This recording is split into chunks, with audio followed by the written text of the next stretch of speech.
So thank you all for coming to Tent 2. It's the best place to be unless you're in Tent 1, which is also the best place to be. They're both really awesome, actually. I'm stuck in this tent all day because I'm seeing it. Half of me is really happy because the talks in here are awesome. The other half of me is not because the talks over there are awesome.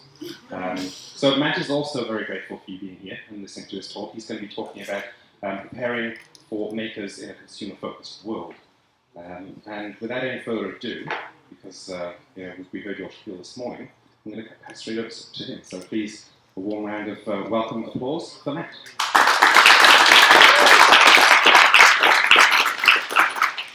Cool. Hi. This is not very loud. I don't know whether you want to bump that up a little bit. So, yes, I am talking about generally getting newbies and youth involved in tech in a way that is engaging and actually productive, given that the world we live in these days is surrounded with tech that we are building things with. So I want to talk a little bit about that. So firstly, who am I? So I'm a Linux systems admin and developer. I'm also a scout leader, so I really enjoy working with youth. I've been doing that for 8 years now. I'm an evangelist and a bit of an activist. I really love open source software and transparency and privacy and security, and I'm an ambassador for Open Knowledge Australia, where we run weekly meetups in Melbourne.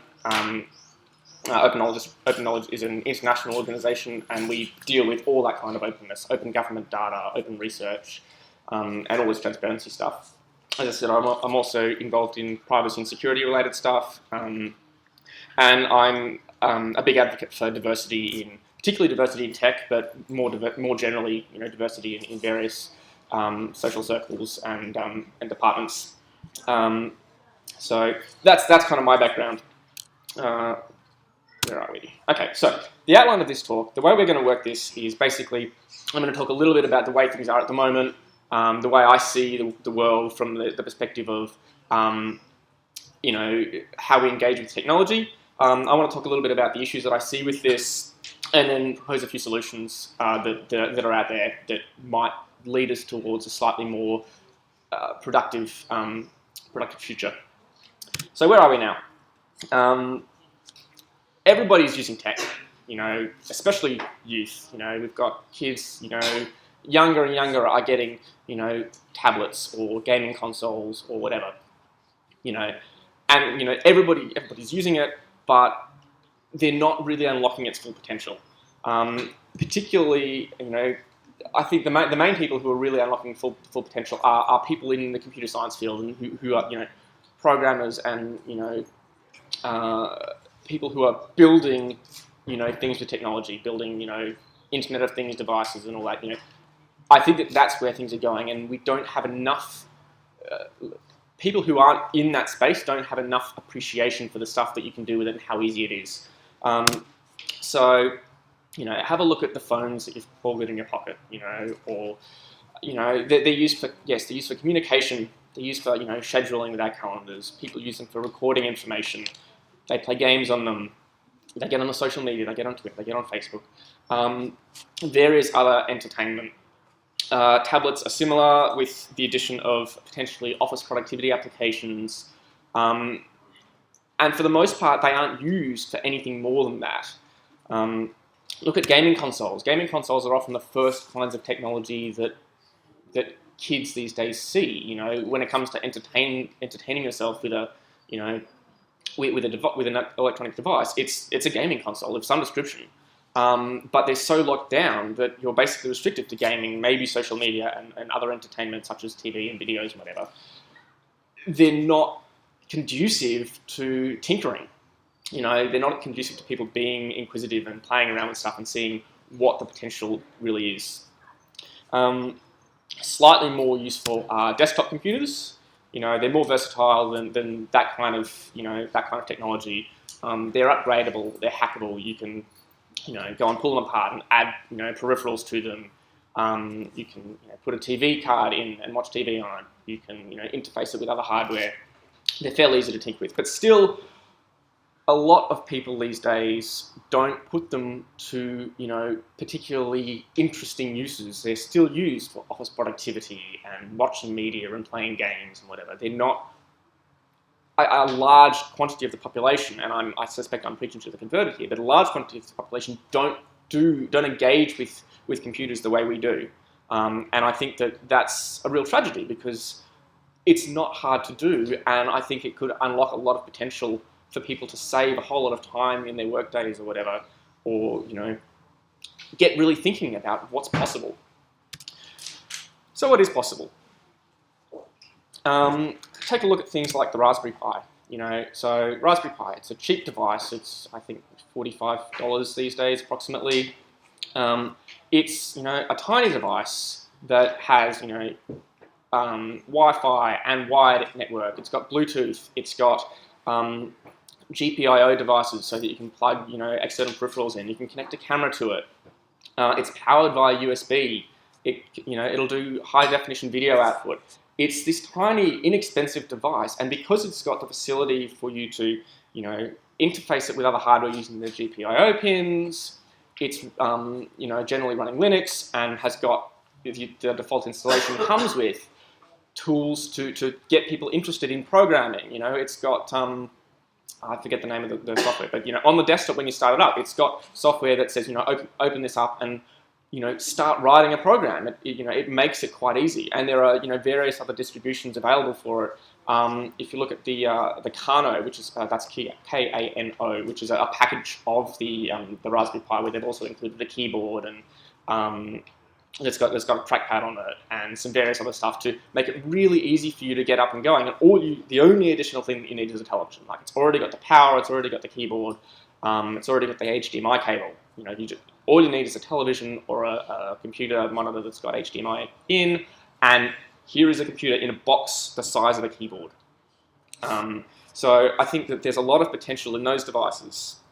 Getting into slightly smaller or more real-time more real-time devices, you've got the Arduinos.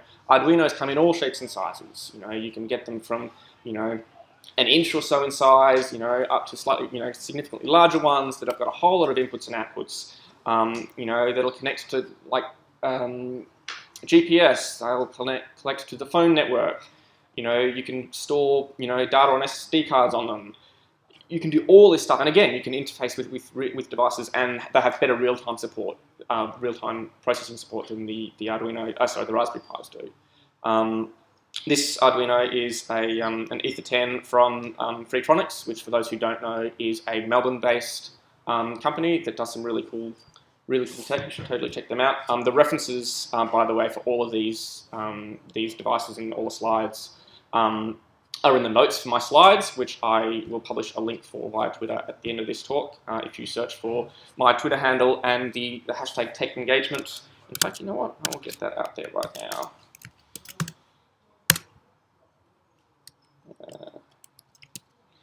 Or not, as the case may be. Never mind. All right, so we'll do that later. So yes, that's Arduinos. The BeagleBoard is kind of, I think of it as a bit of a hybrid between the Arduino and the Raspberry Pi. It's a full computer that runs Linux on it, but also has real-time input and output, and has a whole lot more inputs and outputs than the Raspberry Pi does. It's got various network capabilities as well. It comes with a web-based IDE. I think it's called IO9, that allows you to control the device remotely via JavaScript.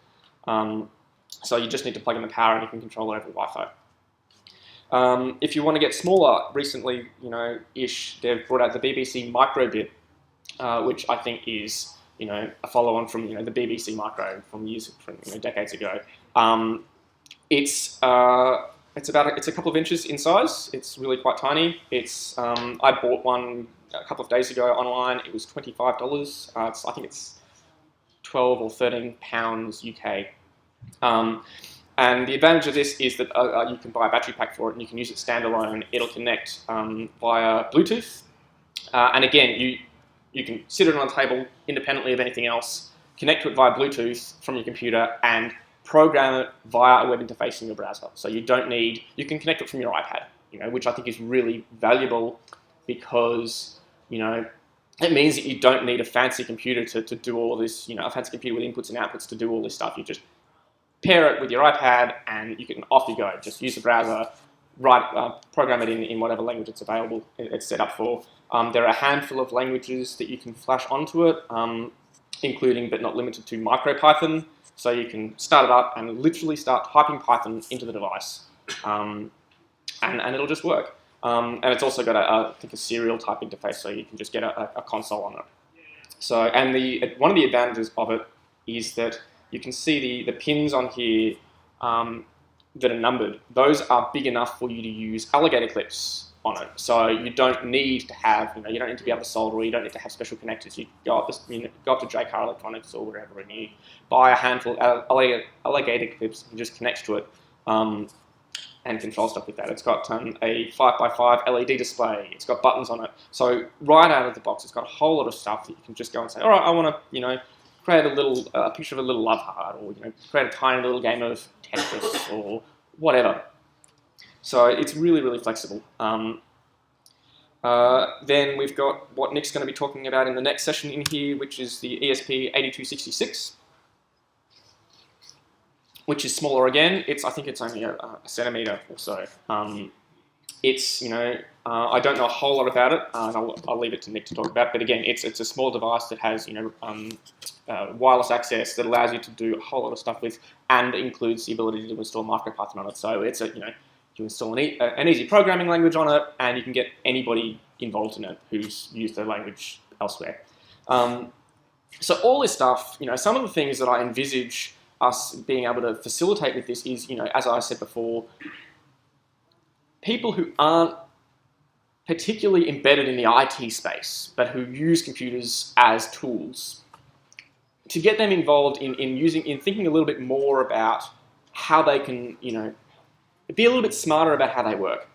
I heard a story when I was at PyCon Australia in August this year, where somebody was talking about a housemate of theirs, and the housemate was an intern at a hospital, and had said, had come home from work and said, "Oh, I had a crazy day. Everything was going okay, but I got into work, and we were having an audit done, and we needed to have all these X-rays, sent to somebody for the audit, and every X-ray had to be cropped and saved and sent off. And so I didn't have time for breakfast or lunch. I had to go and manually crop all of these X-rays. And the person who was giving this talk at PyCon said, you can use programming for that, right?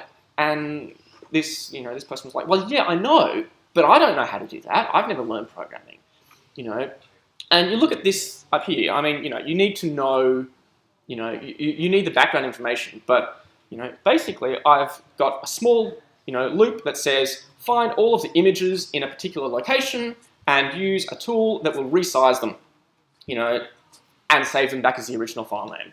You could similarly do the same thing with cropping an image or doing any other kind of modification. This is using Graphics Magic, which is a fork of Image Magic, both of which are command line tools available for Linux and Mac and whatever, for editing and manipulating images. And so I think that even just teaching people the basic constructs of programming, conditionals and looping structures and, all that kind of stuff, to give them a little bit of an idea of the way programming works, will facilitate them to do a little bit of investigation so that they can end up with something like this, in their language of choice, to save them that 3 hours so that they can have their lunch, this literally could have saved 3 hours, if this person had learnt it. And yes, it's an investment, but I think that it is an investment well worth being made for anybody who has a job that involves using computers, because, it's going to save you a lot of time in the long run. And I know a lot of people don't see it, but I think we need to find ways of helping people to appreciate that. So how can we get to this kind of conclusion? How can we, encourage people to learn how to use tech in this way? So there are, one of the great ways to do it is to gamify it. You can make it easy and fun, and there are a whole lot of tools that I'm going to get into soon that that make this the case. The fact is that in this day and age, the availability and accessibility of the tools to do this is plentiful. There's the cheap hardware that I was just talking about. The BBC microbit, the Raspberry Pi, the ESP8266. There's free software. Free software that you can download on the internet at no cost that lets you play around with this kind of thing. And then there's cheap software that, if the free software doesn't work, that doesn't do what you want it to do, it's totally achievable with, there we go, with the software available. And then there are these subscription services that are available online, which again I'll get into soon, that allow you to, that are like courses on how to use these tools that have got, achievements and goals so that you can feel like you're getting somewhere, that teach real world stuff. So one of the things that I find people using a fair bit with really young people, and this could be potentially like 5 or 6 year old people, is MIT Scratch. For those who don't know, MIT Scratch is a language written by MIT that is literally a drag and drop programming language. So you can see over here that I've got a whole lot of instructions. When we click the flag, for 10 iterations, we're going to move 10 steps. We're going to say hello world, and then we're going to turn around and move back. And there's all these instructions here. Each one of these things at the top here has got instructions within it. So you can do a whole lot of stuff. You can change the things that you're using. You can create little plays and shows, all without having to know what to type. It's drag and drop, and it's available free online. You can either use the web-based version, which I think is Flash, unfortunately, or you can download it, and I think it uses Adobe Air, which is similarly unfortunate. But it's it's a step in the right direction, I think, and it's one of the more unique ways of teaching programming, because a lot of the other ways really are encourage a lot of typing, which for people that young is a little bit of a struggle. But I will get to something that I've seen done with that age range that seems to work okay. Minecraft is a great teaching tool. Minecraft is extremely flexible. I've only been playing around with it for 3 or 4 months, to be honest, but in that time I've seen people make amazing things using Minecraft Redstone to create programs and to literally create computers and hard drives and whatever in the game. And additionally, using things like Minecraft Pi, it's just the Minecraft version that was available for Raspberry Pis, which can also be shoehorned to work on other devices, I believe, that gives you a Python API to control Minecraft. If you sit somebody in front of Minecraft, a game that they know how to play and that they enjoy, and say to them, what if I told you that house that you're building, I could build that house for you in 10 seconds, and then step to the side of the house and hit a button and build another one, or build some really fantastic shapes. And so you can programmatically build, items and destroy items with the Minecraft API so that you can build a city in no time. And, I've seen kids look at this and go, wow, that's, it really unlocks this potential, because it's then a real world thing for them. Like this is immediately applicable to something that I want to do, which is a great way to encourage them to use that kind of thing. Other techniques, Codecademy is a website that has a whole lot of tutorials on different languages. Codecademy have tutorials on JavaScript and Python and teaching HTML and CSS and all these other things that I didn't write down, but yeah, go to their homepage, it's fantastic. And for each of those, they've got a full course on how to go from the beginning of not knowing that language through to being able to use it competently. So this is the very start of the JavaScript tutorial, which basically it's got some instructions over here on the left. In the middle pane here is the code that you get given, which you have to modify to follow the instructions, and then on the right hand side is the output of those commands that you've written, and it'll tell you down the bottom here, oh, it looks like you've done this bit wrong, maybe you should try again. So it's very interactive. It's very clear. It's a really useful tool. Similar to Codecademy is Grok Learning, which is more directed at schools. And one of the great things about Grok Learning is that it facilitates learning in areas that aren't specifically involving computers. Again, at a conference recently, I saw somebody talking about Grok Learning, and they've recently developed a new module for teaching maths. And they were talking about writing a program, I believe in Python, that said, okay, well, we want you to draw a triangle. And drawing that triangle, you say, oh, okay, well, I want a triangle, I want to draw an equilateral, which means I've got to move, 100 paces this way, and then I want to turn 60 degrees, except that you don't want to turn 60 degrees, you need to turn 120 degrees because of the opposite angles thing.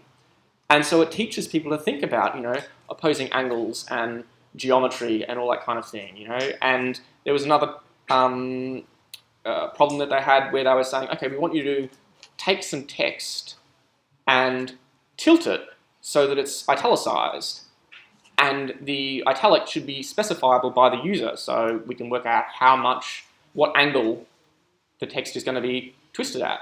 And so it's getting people to think about, oh, well, how do I set up some variables so that when I'm going in this direction, I, alter my course by this, this angle. So it means that we're teaching people how to do the things that they need to do for school, for maths or whatever, which ideally should also be, practically useful. Teaching them how to do that more efficiently with programming languages. And Grok Learning have some really great stuff on that, and I'm only touching the surface with it. I haven't played with it a whole lot, but I was really impressed with what I saw. There are a whole lot of programs that people are running to get more engagement with schools, like the ICT in Schools program, which is run by CSIRO. The ICT in Schools program is designed, and that's part of their Scientists in Schools program, so they do science, maths, and ICT to get industry professionals linked up with school teachers and school coordinators to, help them teach real-world science, maths, and IT to youth. So, a lot of teachers, particularly in IT, have kind of been thrown into the role because, you know computers, right? And often don't really have the core foundation of, how to do programming or whatever, to be able to adequately know what information to search for to write a curriculum so that they can teach stuff that's useful. And so pairing them with computer scientists, who can say, there's this Raspberry Pi, or there's this Arduino, or, there's this X other device that, or this programming tool, Codecademy or Grok Learning or whatever, that, people who have some idea of what happens in industry and how to get people engaged with that is a great way to I think, progress that kind of learning in kids. Code the Future, who you saw earlier, are here this weekend, do similar stuff with this. Again, I haven't investigated them in great detail, but they've got a similar program where they link teachers and programmers and whatever to facilitate this kind of learning. So I encourage you to go and talk to the Code the Future folks about that, because it looks like a really cool program. A company that I did some work with earlier this year called Invent the World, which is another Melbourne-based company, has a really interesting approach to teaching. They do school holiday programs for kids, aged, I think, 7 through to about 14. And they have about 3 or 4 different courses. The courses that I helped with were, there was one where they teach, it's a kind of a self-selecting crowd, because the people who sign up for them are the people who are already interested in this kind of thing, but they still learn something new. So one of the courses is about, it's called Minecraft++. So Minecraft already. So how about we show you some cool stuff to do with it? And it uses Minecraft Pi. I think it starts teaching by teaching a little bit of Scratch or some other really straightforward language. to teach the basics of programming, and then jumps straight into using Minecraft Pi so that kids can go and build big things in Minecraft. They also teach, as an aside, they teach online empathy, problem solving, and teamwork, and of course keyboard and mouse motor skills, I guess, which is a lot of things that people of 6 or 7 may not have developed because they haven't been typing on a full computer keyboard before. They've only been using tablets or phones or whatever. So they use Minecraft and Kerbal Space Program to teach physics. Everybody sit around your computers and try and get to the moon, and it teaches that kind of procedural thinking. And it's a really good program, so I highly recommend people check it out. And they also do after-school programs to teach programming to kids as well. So it's there's a lot of stuff out here that I think just needs a little bit more publicity, and we need to, I think, maybe work a little bit on our marketing to get to the wider community. But there's a lot of stuff for both adults and youth to get them interested in tech and to make it fun. And I think just facilitating the ability for people to realize, here is a real world application that I can use to justify learning this information, is a big step into saying, cool, well, let's go and learn this thing. And alongside that, gamifying it so that it's not completely boring is I think really important. So a lot of my references for this talk have come from the PyCon Australia education seminar, which I attended shortly after I proposed this talk in August. So they had a full day's worth of talks about exactly this kind of thing, getting people involved in tech and making it fun and integrating it into other parts of the curriculum so that so that it's immediately applicable, so that you can use it for science or for maths or various other subjects, so that it's interesting. I saw recently also that I think Switzerland, I'm not sure which country it was, have decided that they're going to start removing subjects. They're not going to teach specific subjects in schools anymore. They're going to teach topics. When they teach a topic, they're going to teach all aspects of the topic. If they teach history, they might teach a little bit about how the economy changed over that time, which might teach a little bit of maths, and so I think that's a really cool approach. But that's a little bit off topic. But yes, so totally I'll recommend checking this out. And again, these slides are going to get uploaded really soon. And so I think there's a lot of potential here, and I think people there's a lot of value in just talking to people about why don't you play around with this website and making it easy for people and learning a little bit of programming. So I think that's pretty much me. So go hack something. We've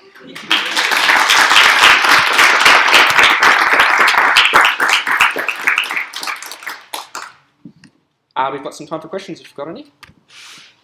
We do. We have about 15 minutes still to go. I'll just turn myself up. I'd actually like to ask the first question, if I may. Certainly. So I still remember when I was at primary school, I had my class, in fact my school, had 2 BBC micros for the whole school. I love the commoditization of the technology, how cheap it is, how accessible it is now, and the fact that every kid can have like 3 computers in their pocket. For me, even as a technologist, there are so many options now that I think we're getting to a point where there's almost too much, and it's really hard to choose what to use for a particular purpose. Yeah, that's true. I suppose my first question, and then I'll hand over to others, and then maybe come back later, give you a chance.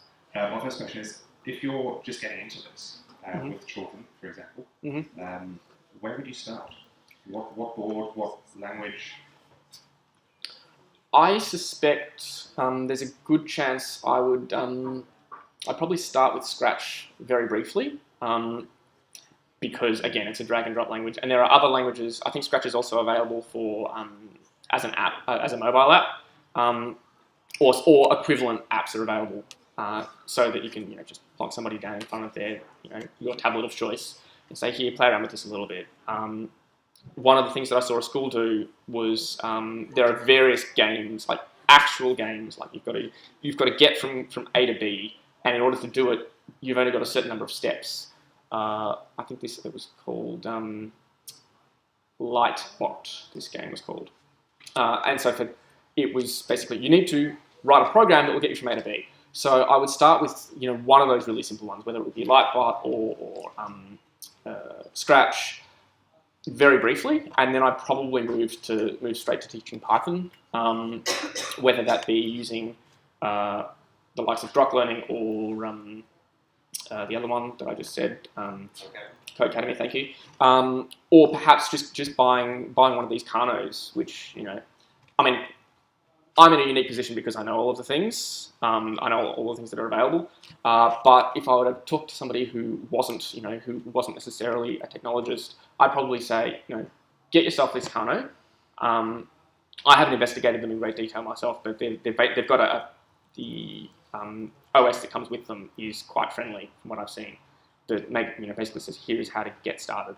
So I'd probably recommend that because it is a self-contained solution. That means that there's nothing to break outside of that system, and it's not particularly expensive. I think it's in the range of about $100. So it's not as expensive as a tablet for the most part, and it's the only thing that you need separately is a television, which you don't have to touch, you just have to plug into. So I'd probably recommend something like that because it's a self-contained thing. It's already got the software installed, and it's got a lot of expandability. Cool, thanks. No worries. Any other questions? So I played around with some of the hardware that you mentioned at the beginning, particularly Arduinos, and I know they're quite good for things like, I suppose, a practical application would be like a weather station as a little experiment you could do with it. But the BBC microbits, that's it. Yep. Can you give like an example of the kind of end project you could use those for?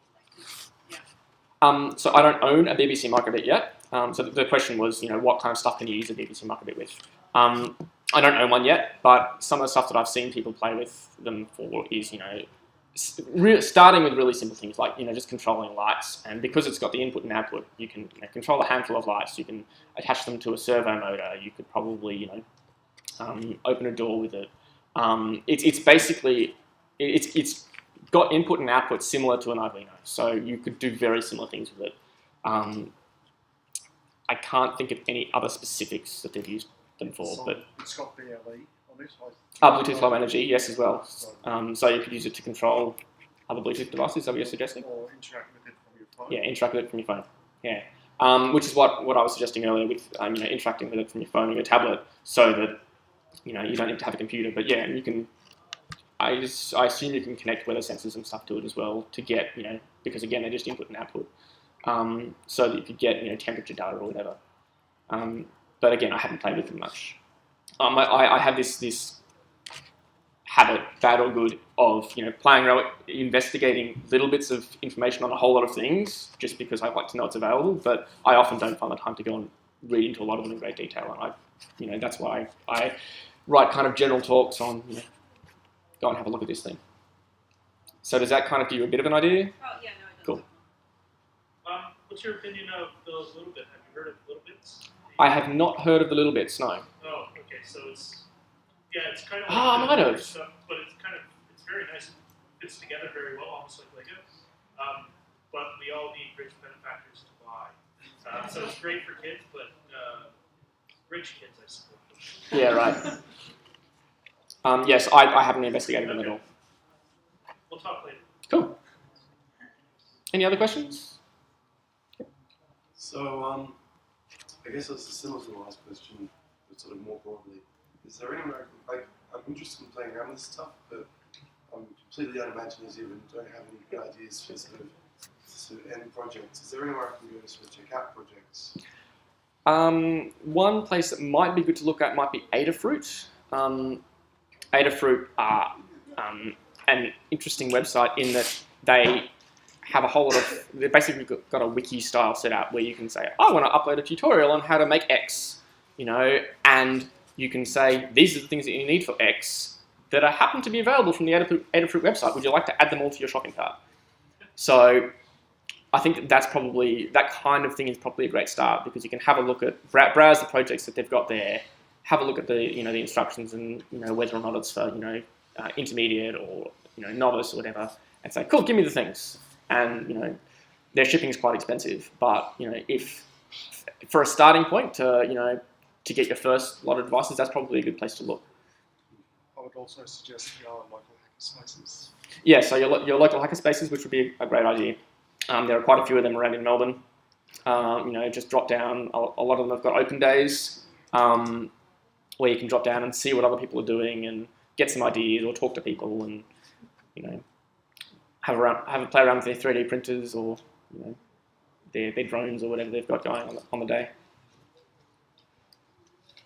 Anything else? Yep.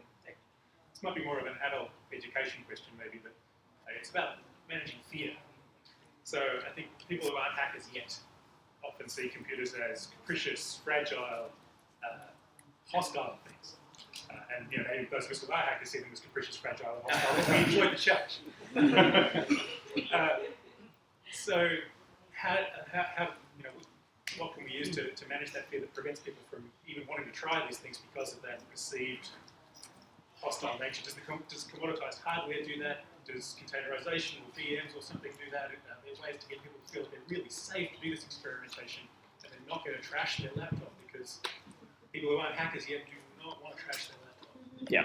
So the question was, how do we get adults or more mature people involved in, interested in this kind of thing when they have this fear of computers because they're, terrifying, or that they might break something or, destroy something expensive. I think that using, as you said, commoditized hardware like the Kano, for example, is a great idea. Not the Kano itself is probably, it's fairly well focused towards youth in the way that it's self-contained and some of the way the operating system seems to work from what I've seen. But, a Kano or even just a Raspberry Pi that you can say, all right, well, I've already got a keyboard for my desktop computer. Just plug this into my monitor.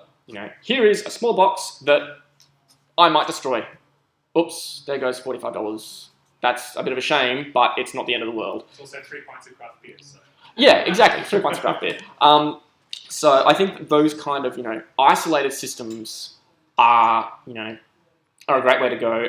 Or, saying, and this might require a little bit more convincing, but saying, hey, look, here is a website, and you're not going to damage anything outside of this website, like Codecademy or Grok Learning. This is self-contained. You can't break anything here. Like, it's just not possible for you to break anything outside of the website. So yeah, I think getting that kind of isolation and making that clear to people is probably the easiest way to do it. Whether the isolation is convincing them that it's isolated in software because it's a website or it's a VM or whatever, or getting a separate piece of hardware. That's probably, and probably starting with the website and then going to the hardware, and then once they've played around with it separately and become a little bit more comfortable, then hopefully they'll have overcome that fear. Anybody else? Cool. Well, thank you all for your time. Thank you, Matt.